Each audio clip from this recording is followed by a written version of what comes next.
All right, welcome back. This is Tech Talk on VVR Radio 97.7, and as I mentioned, we'll be looking at questions and answers today. With me in the studio here, I have Enoch. Yes, Enoch is with us here, and also John Patrick is here. Okay, so my name is Enoch, and I'm a student at Valley View University. All right, Enoch. Thanks for coming today. Yes, John Patrick.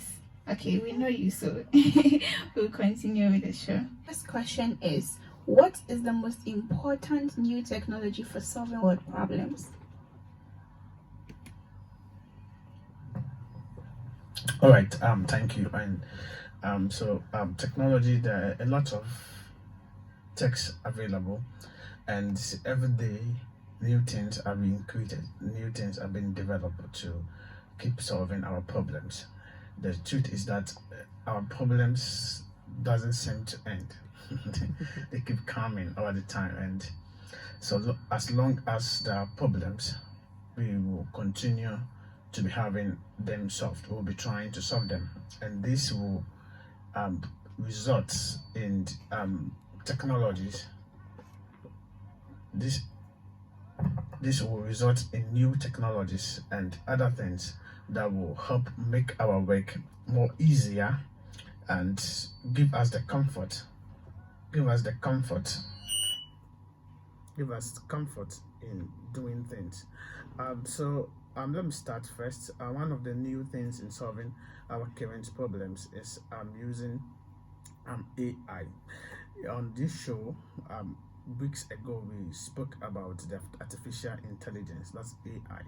We say that it is imitating human intelligence to machines or devices. So today, AI is one key thing that is helping in solving our problems in the world. One of the works let me bring in is fighting crimes. So today we have cameras that are able to see.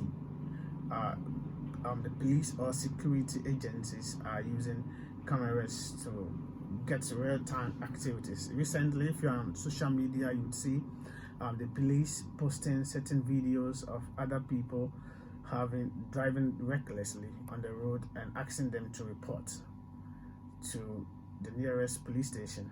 Else, when they are to get to them, I think it's going to be a different thing. So AI is helping to solve problems of crime and other things. So let me leave it for Enoch to continue here. Okay. Okay, so I also think some of the upcoming technologies that can help solve problems in the world right now are Internet of Things. Okay. So with the emergence of Internet of Things, I think the most common one would be the smart home devices. That's when your whole household is linked to one device. Mm-hmm. So with that, you are more secure in the sense that anything that goes on in the house, yes, you are able to get it wherever you are in the world. So whenever there's anything going on, any malice going on at the home, in the house, you get a full knowledge about it and then how to solve it. So with the smart home device, it also comes with ways to solve the problem. So if, let's say, a thief breaks into your home, there's an alarm that will beep and draw people's attention to your house. So I think the Internet of Things is also helping solve world problems right now. So yeah, I think that's one new technology that is helping to solve problems in our world. That's wonderful. Okay, so this leads us to the next question, which is, how has social media helped solve and create problems in our country?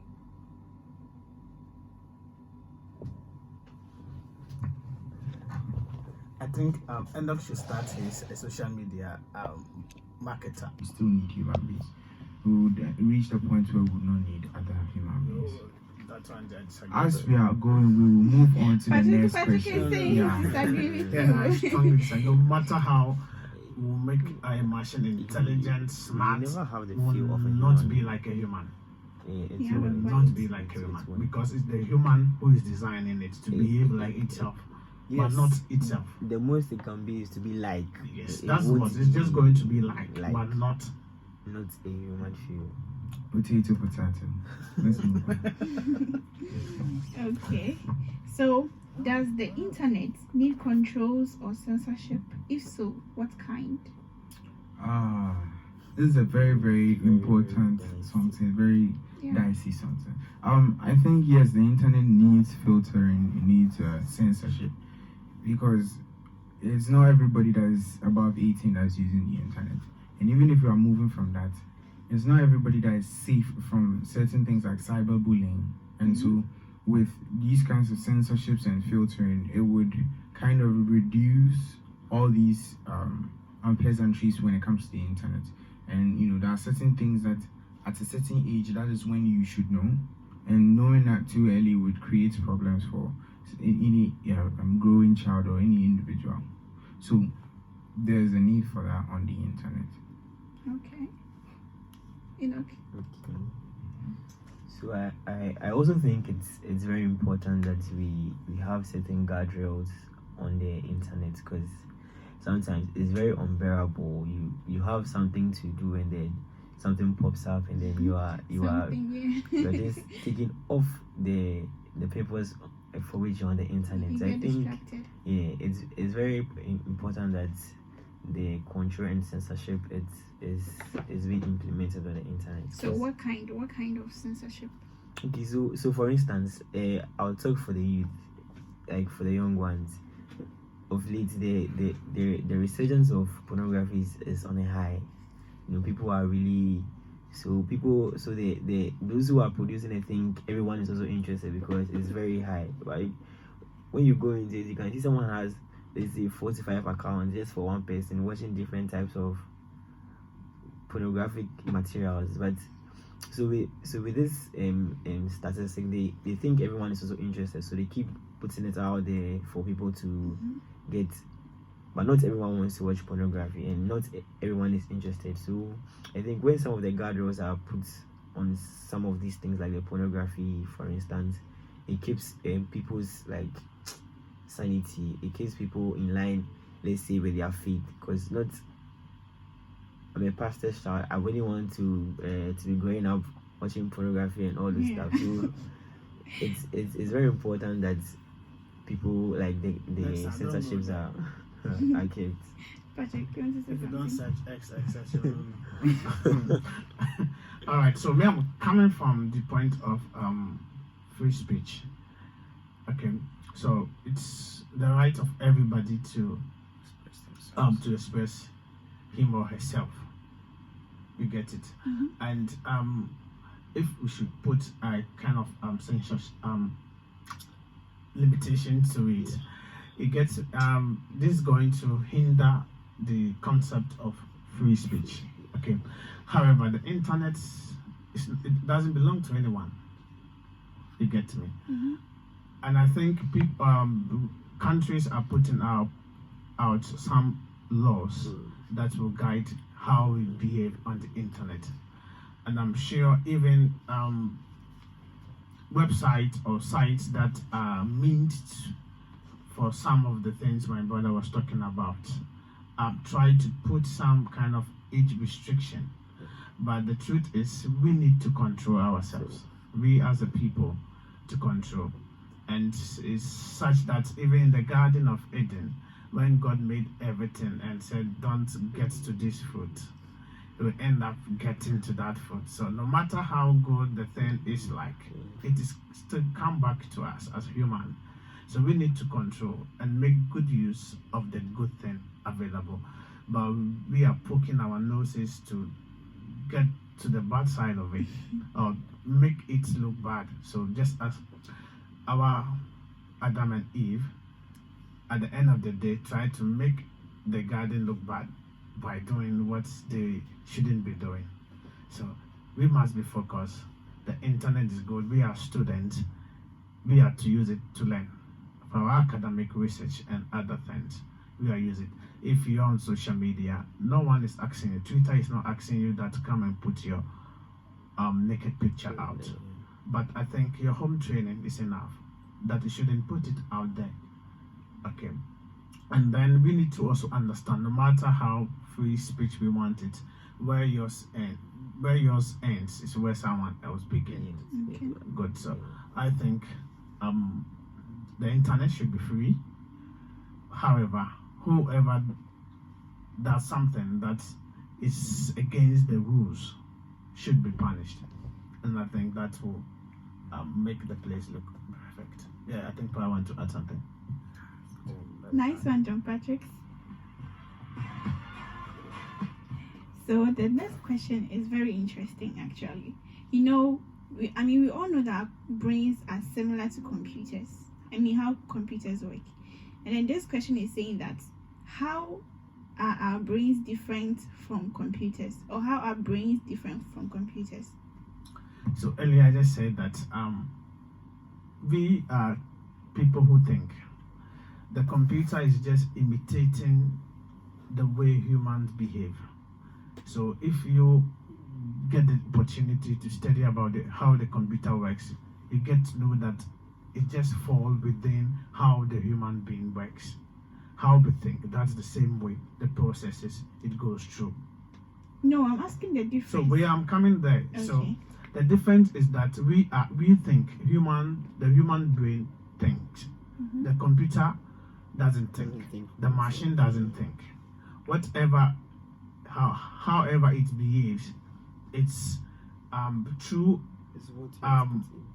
a learning process. It has been made to, so it is limited to that. It's like true and It can't go, it can't go beyond that unless you add more features or you add more things to it. Okay. But we can change our mind at any time. We can think and go about anything at any time, and that's the difference with it. It is still the human mind that is building the computers. Okay. Yeah. Enoch. Okay, so I also think that the computers are limited, and then with the human brain, you have the freedom of thinking, stopping, okay, as and when you want to. But with the computer, they are a bit caged in the sense that they only do what you tell them to do, and they don't do more than that, and they don't do less than that. Yeah, let me add this. Okay. Yeah, let me add this. So you send your child, or you've been sent to buy gari, sugar, and then groundnut. Mm-hmm.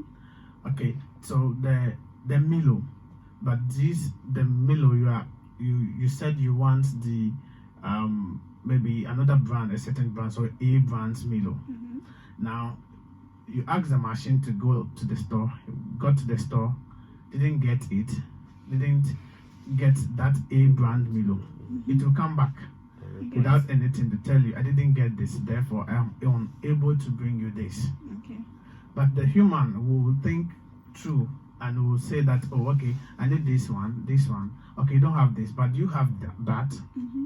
which is also the same as what you wanted, and you get it.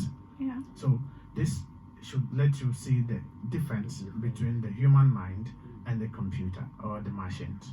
Yeah. Okay. That's very wonderful. Who can explain these storms and these waves that echo please hear what they say? Enoch. So, are self-driving cars a good or bad idea?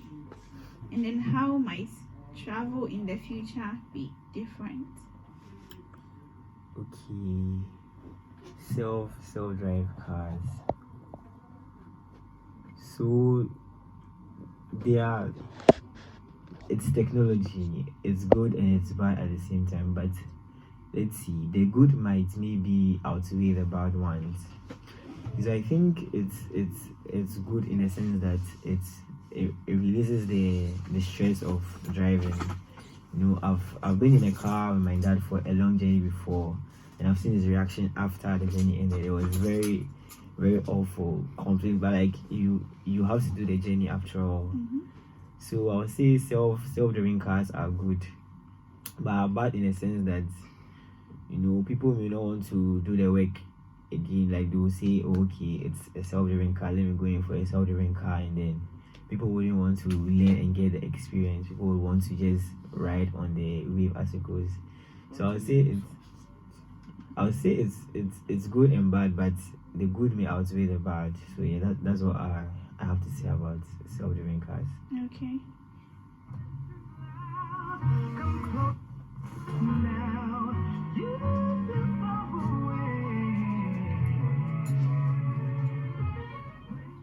Should information technologies and internet availability make work from home the norm?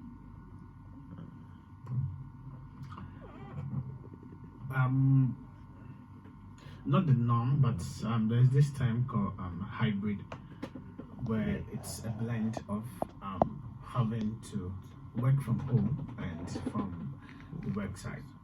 So we have people who go to the workplace like 2 times a week or once a week and do the rest at home.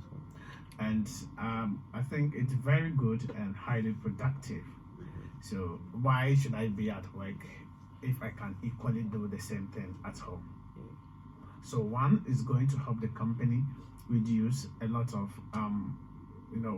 the costs in maintaining certain things at the office will reduce because the person's at home. So office space will be reduced, meaning they will be saving money.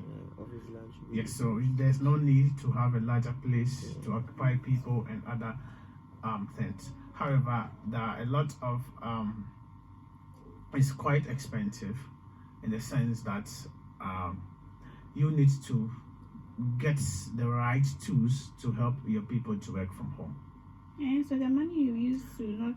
But one of the things is getting those things isn't, some are not recurring costs. Okay, you just get it and they are true all the time, or they just come annually. Okay, so I think it's very good. I would love to work from home. I don't want. However, I read this report about Google workers. That's true. When during the COVID, that they were not happy because they were home working. They want to be at the place to work. This is because Google has a lot of things that make the working place lively and a place that you want to be at all time. It gives you the comfort, joy, happiness. This is a workplace. People they have read this machine, I've forgotten its name, but if you're unable to sleep, it gets you to get some nap. It helps you to get a good sleep, nap, and all this. You love to be there, just to be there. And today people don't go home for like 6 months. They are just there. They don't go home. They're just there. Everything is provided. So I think it will be based on the kind of work you are doing and where you are working.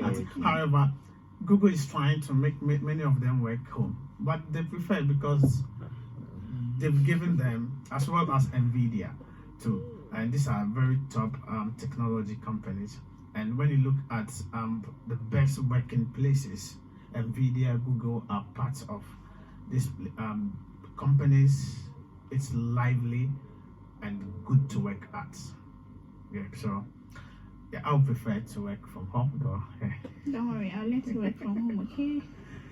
But as we said, the experience from humans is what draw people to work.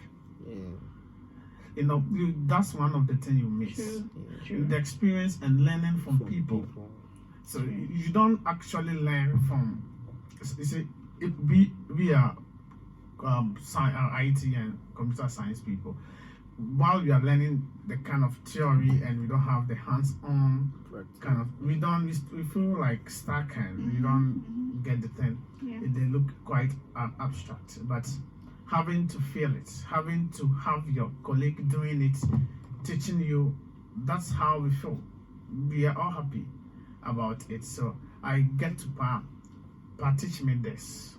In as much as I've read on it, I don't get it. He may just teach you in the simplest form. And be like, And- so this is the thing that I You don't need to go worry back to myself, read yeah. anything again. So those are the experience I think working from home will miss or wouldn't give people. Yeah. And so Let's look at the last question, then we call it a day. So the question is, can video gaming help solve world problems? Video gaming. yes, video games. Your yes is very strong. Yeah, because I think when I'm done with this, you'll get to know why my yes was strong. Yes, video games can help solve our problems. One area it can help is our environment, keeping the environment clean, Okay. like sanitation. Okay, so there's this game that is applying what we call the computer vision to make people pick plastic to win point. Mm-hmm. So this game, when you open it, it's able to detect plastics. So you have to find a plastic around you, pick it and put it into a dustbin to get a point. You get it, and it Yeah. is smart that you can't pick any other thing. And say it is That, plastic. yes, that's not plastic Okay. or a sachet kind of thing. So you pick it, you show it, it detects it, you put it, it sees you. It's actually looking at you doing it in real time Okay. to get points. Wow. So having such a game, you are forced to pick around you, ensuring that there are no plastics in order for you to get more points.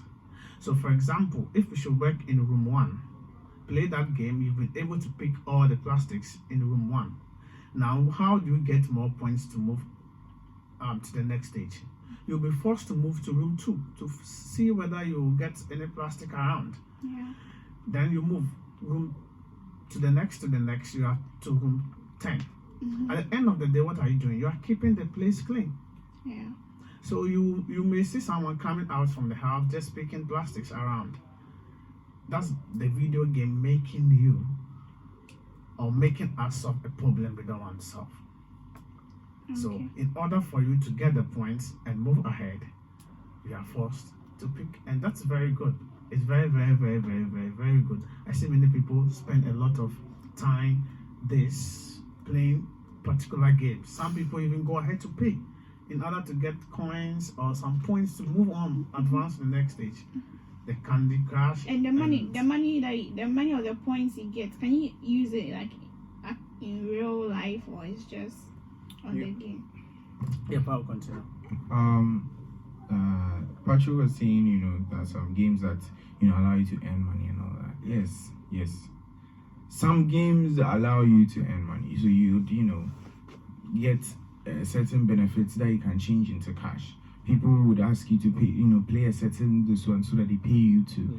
So those are some benefits from gaming. But if we were to move to the question that you were asking now, can gaming help the world or Solve our problems. solve problems in the world? Yeah.